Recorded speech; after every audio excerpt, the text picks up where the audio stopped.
E aí, pessoal da Solar TV, tudo bem com vocês? Hoje nós vamos abrir uma nova série aqui na programação da Solar TV e com isso, nosso amigo aqui do mercado, o Pedro da RH Renováveis. Pedro, em primeiro lugar, seja bem-vindo. Obrigado, É um prazer ter você aqui na Solar TV para a gente falar de um tema tão importante quando a gente fala de gestão de times. Uma empresa não existe, ela não anda, na minha opinião, se o time não está 100% alinhado, se você não entende como monitorar, fazer a gestão propriamente dita do seu time. Então, fique bem informado, acompanhe aqui em solar.tv.br.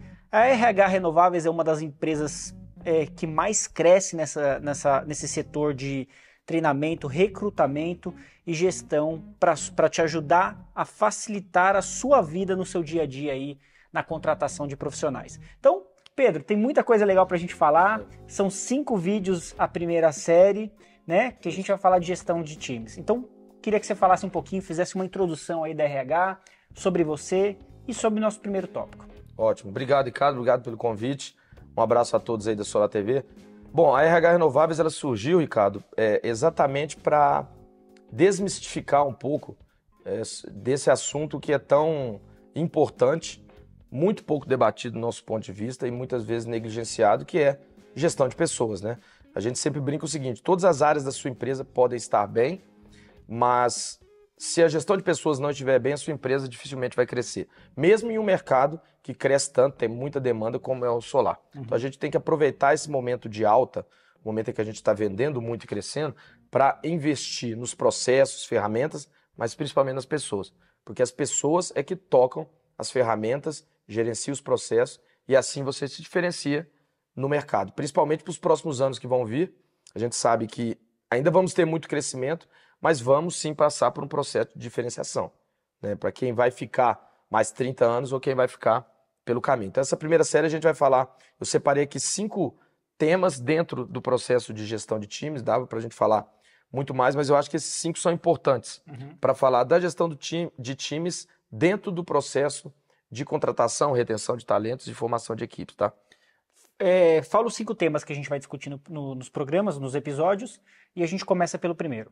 Bom, Ricardo, nesse primeiro episódio nós vamos falar desses 5 temas. O primeiro é recrutamento e seleção em si, o que é esse processo, como fazer, os principais problemas, métodos. Depois vamos falar um pouquinho de perfis comportamentais, de como montar o que a gente chama de job description dos profissionais. Depois o processo de onboarding, que é essencial, está muito em alta. Precisamos ter um método para integrar os colaboradores novos e treinar os já existentes. Depois, como reter esses talentos. Então você recruta, você avalia perfil, recruta, faz um processo de onboarding, mas você tem que ter uma política de retenção desses talentos. E depois, por último, como demitir. Como desligar os profissionais e como controlar o seu turnover, que é a taxa de rotatividade da sua empresa. Como manter isso em um nível saudável para que a empresa consiga avançar no mercado. Esses são os 5 temas. Parece que esses são 5 mandamentos para a empresa realmente existir com saúde, né? Sim. Então vamos começar pelo primeiro tema, então, a parte de recrutamento e seleção de profissionais. Que esse é um erro, acho que poderia se chamar primário de muitas empresas, né? Sim. Posso contratar o meu vizinho, ou é mais fácil contratar o primo? Indicação. A gente vai muito por essa questão, sabe assim, do coração, sabe? Poxa, tem fulano tá precisando de trabalho, vou indicar ele para você trabalhar com você. Então, sempre quando tem uma oportunidade de trabalho, a gente acaba olhando com o coração, né? Sim. E às vezes, não que não seja bom olhar com o coração, tem que manter o coração, mas aquela história da máscara de oxigênio. Se você não colocar a máscara em você primeiro, você não vai ajudar o seu vizinho. Boa. Você não vai ajudar o seu filho. Então, primeiro, entenda com prudência e cautela quem deve colocar a máscara primeiro. Exatamente. Adorei esse exemplo. Não tinha associado ainda, mas é um exemplo muito bom. E é isso, né? A gente tem que entender sobre recrutamento e seleção de profissionais. A primeira coisa, o básico, é que é um processo que precisa ser feito. E como todo processo, você tem várias formas de fazer. Cada empresa tem um tamanho, um potencial de investimento. E, às vezes, as empresas não fazem um processo de recrutamento e seleção porque imaginam que não vão conseguir fazer um processo perfeito como elas acham que as grandes empresas fazem. A primeira notícia aqui é que ninguém acerta 100% nisso. Isso é uma ciência humana, não é uma ciência exata. Então tem erro. À medida que você evolui em um processo de recrutamento e seleção, você começa a errar menos. E aí você tem mais assertividade. Então, a primeira dica é, faça um processo, é obrigatório fazer um processo, e faça com as ferramentas que você tem, com a capacidade de investimento que você consegue naquele momento, mas já olhando para o futuro para que você possa melhorar o seu processo de recrutamento e seleção. Segunda dica, o processo de recrutamento e seleção ele é eterno, constante. Se você está no mercado que cresce muito, você tem que estar sempre olhando para os profissionais, sempre contratando e sempre olhando para dentro da sua casa. Tem uma frase que eu gosto muito, é assim, se você parar a sua empresa hoje e olhar para os seus colaboradores, você contrataria todos novamente? Essa é uma pergunta que o gestor tem que fazer todo dia. Se a resposta for não, você já tem que pensar se não é indicado uma substituição. Isso que você falou de lidar com o coração, Ricardo, eu sou muito a favor que você... Lógico, uma empresa não é uma instituição de caridade. Uma empresa precisa de ter lucro.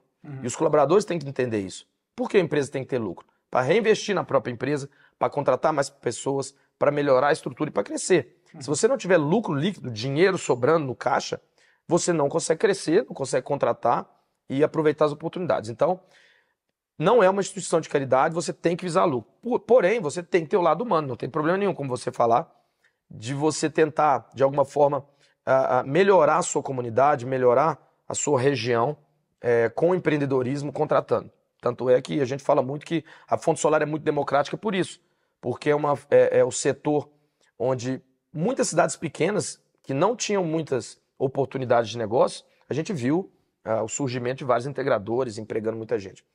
Porém, pessoal, tem uma frase de RH que é assim, um dos clichês, um clichê, né? Não contrate alguém que você não pode mandar embora. Então não tem problema você contratar um parente, trabalhar com sua esposa, com seu marido, com o irmão.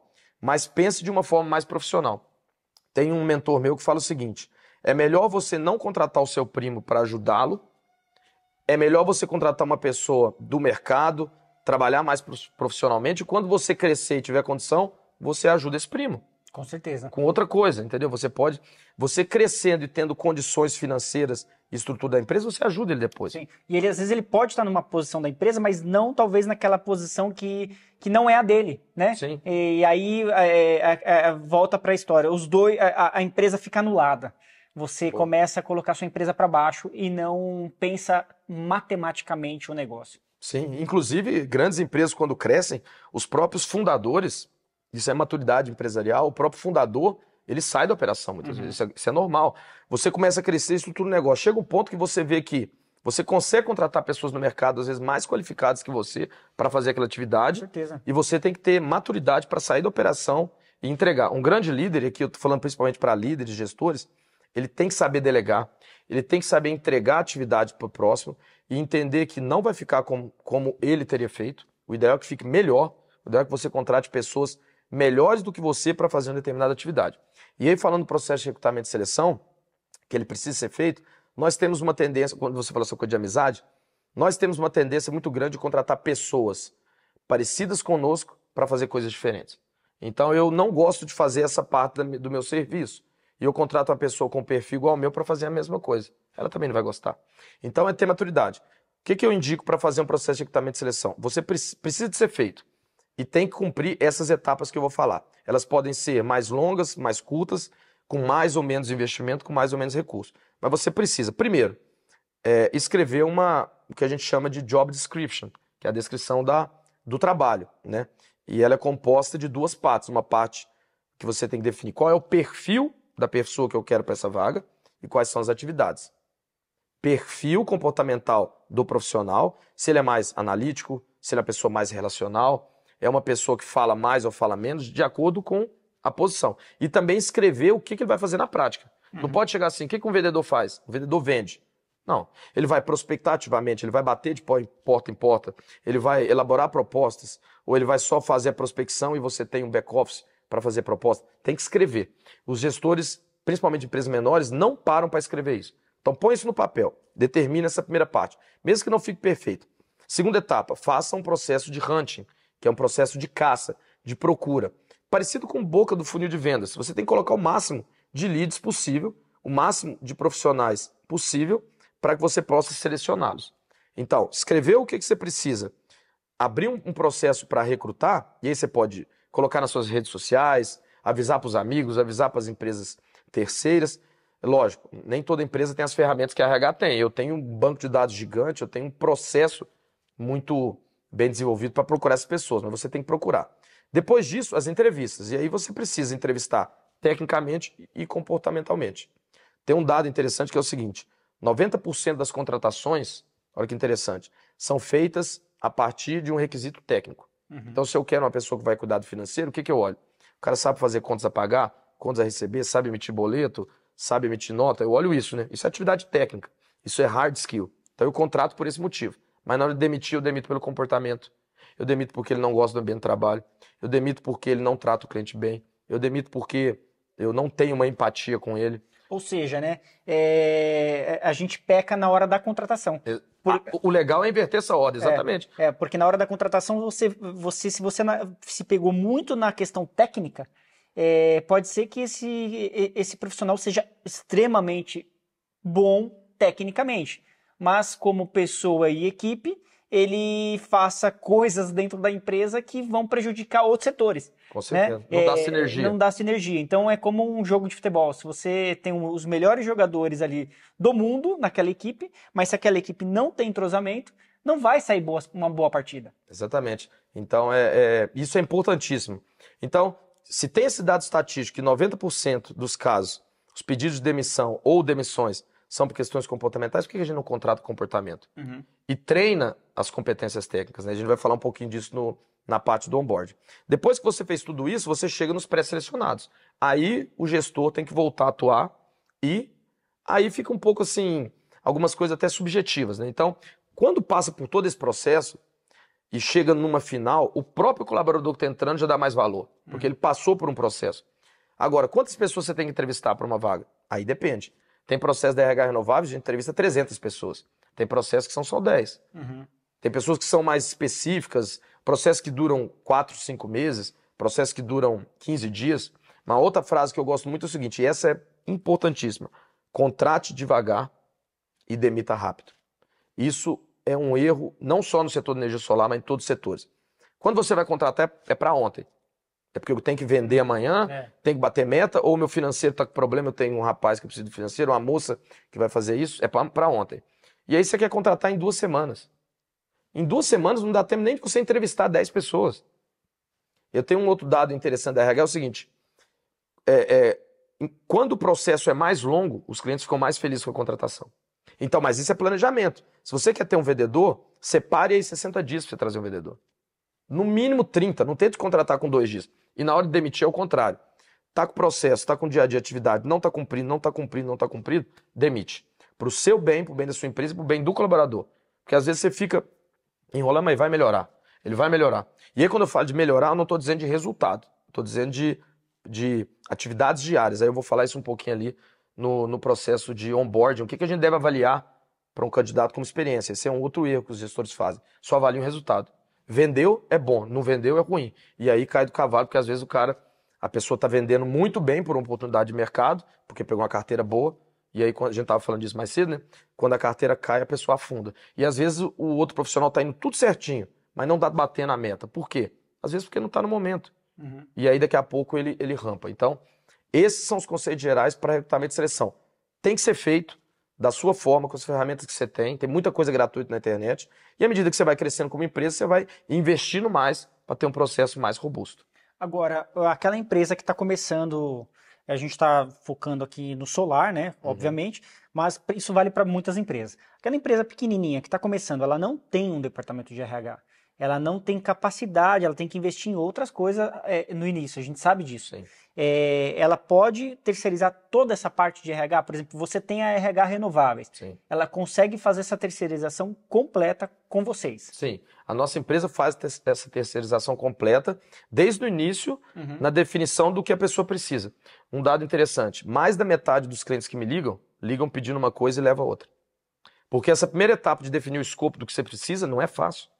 Você está lá, monta a empresa, tem você e mais 2. É um comercial, um técnico e uma pessoa que vende.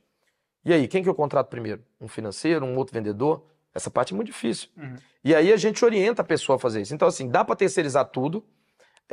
E aí tem todos os tipos de preço e qualidade de serviço. Você pode contratar um RH mais generalista, que contrata para pessoa de farmácia, para pessoa de mercado e para solar. Nós fazemos só para a área de energia solar e renovável. Então a gente tem mais expertise. Então, como eu falei, vai depender do investimento, do resultado que você quer ter. Normalmente, quando você investe mais tempo e recurso, tem maior probabilidade de você ter um retorno maior.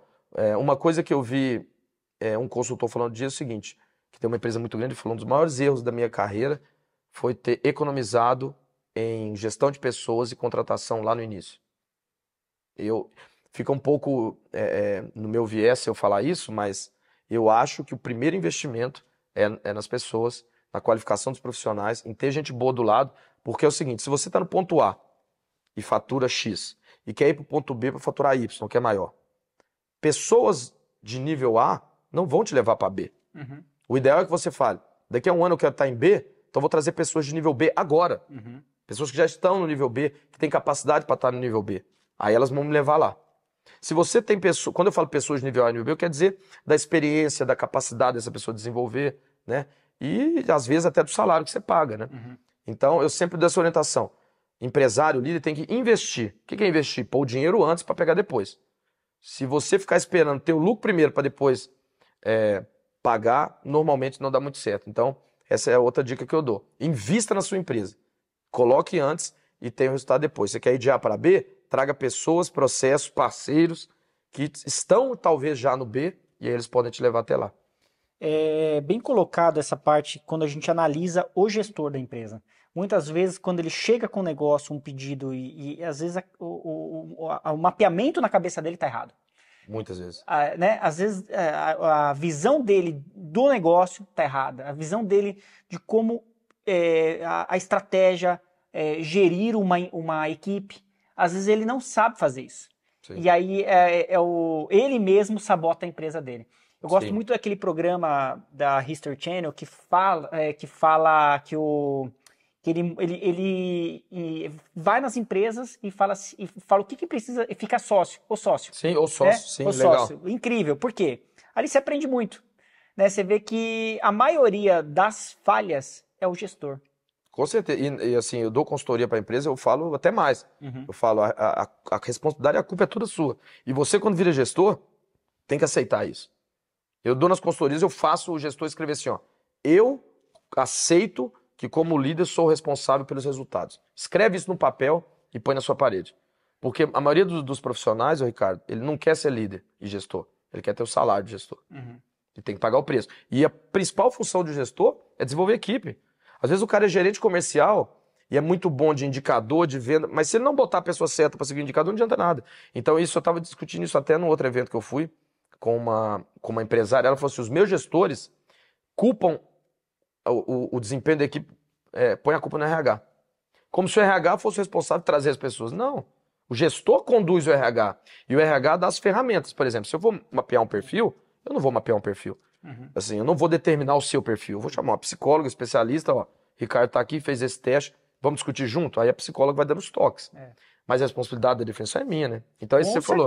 Com certeza. O RH está sob a supervisão de alguém. De quem? Do gestor. Sim. Agora, se o gestor não tem a capacidade de entender isso, ele está sabotando o negócio. Exatamente. Então isso acontece muito na RH. A gente vê que o gestor encara o desafio operacional e muitas vezes ele é um bom profissional tático, mas ele não encara a responsabilidade da gestão de pessoas e aí está o problema. Por isso que ele pede uma vaga e no final ele leva outra. Eu atribuo até o sucesso da RH Renováveis muito a essa primeira parte, porque a gente não vende o recrutamento e seleção. A gente explica para a empresa, através de experiência, não é que eu estou chegando lá, eu sou o Pedro e sei tudo, longe disso. Mas eu tenho uma experiência de carreira, meu sócio também tem, e nós temos a experiência das vagas que a gente fez. A gente está vendo que está dando certo. Então eu tento trazer isso para os clientes. E tem material disponível, mas tem que dedicar tempo a estudar. A gestão de pessoas é muito... muita gente olha isso como o balãozinho na festinha do bolo do aniversário. E gestão de pessoa é muito maior. Né? Muito maior. E a gente vê, assim, uma empresa... você falou de colocar o dinheiro antes e depois receber esse lucro. Porque muita gente fala, não, vamos fazer assim do jeito que está e vamos embora. Não dá certo. né? E é aquela história assim, olha, você vai montar uma empresa. Você trabalharia na sua empresa? Essa pergunta é boa. Essa pergunta é ótima. Você trabalharia na sua empresa? Por quê? Se você entra no teu ambiente de trabalho, o ambiente não te dá esperança de crescimento, de bonificação, ou a estrutura da empresa técnica para trabalhar passa confiança para aquele colaborador, você não vai reter esse talento. Com certeza. Eu, às vezes, pergunto isso quando um cliente quer fazer um processo com alguns pontos que eu discordo, eu falo assim, você falou, você se candidataria para essa vaga? Quem você acha que vai se candidatar para essa vaga? Olha a vaga que você está oferecendo. Ganha pouco, trabalha muito, não tem estrutura, não tem... Você quer que o cara corra uma maratona, mas aí você fala para ele, vai correr descalço. Se você chegar no final, eu te dou um tênis. Você tem que dar o tênis para ele antes, senão ele vai correr a maratona, né? Então é um assunto bem polêmico, falta muito. Eu acho que gestão de pessoas é negligenciado em quase todos os setores da economia, do mercado, de todos os mercados. Mas no solar, como cresce muito, você tem todas as empresas multiplicando por 4, por 5 todo ano, não dá tempo. E você quer só entregar a obra, vender, né, que é integrador. E aí falta olhar para isso. Mas na hora que esse negócio começar a funilar, eu acho que o que vai pegar, eu falei isso lá no Sul, na nossa próxima, o nível do nosso game aí de empreendedor, de líder, é gestão de pessoas. Com certeza. Bom, pessoal, a gente ainda vai trazer ainda a questão de precificação da questão do salário, né? Às vezes não é adivinhar o salário quanto que eu pago? Paga aí R$1.000, tá bom? Não existe isso. Existe um salário correto para cada tipo de ocupação, né? Então a gente vai falar sobre tudo isso aqui nos próximos episódios. Para a gente finalizar esse episódio, faltou alguma coisa, Pedro? Não, eu acho que faltou muita coisa, assim, a gente poderia falar umas 6 horas, mas para fechar um pacote resumo, eu acho que tá bem legal. Legal. Bom, pessoal, fique atento aqui na programação solar.tv.br. Nós temos um aplicativo, um player dedicado, que é uma TV que você pode instalar. Você, integrador, você pode colocar esse player lá na sua sala de espera, no seu comércio, que é um player dedicado 24 horas sobre informação sobre solar. Fique bem informado, solar.tv.br. Esse é um novo programa aqui da Solar TV e a RH Renováveis para facilitar e levar informação para você que está precisando aí expandir o seu time, tá ok? Pedro, obrigado por hoje. Valeu, Ricardo. A gente se fala. Valeu, Um abraço, pessoal. pessoal.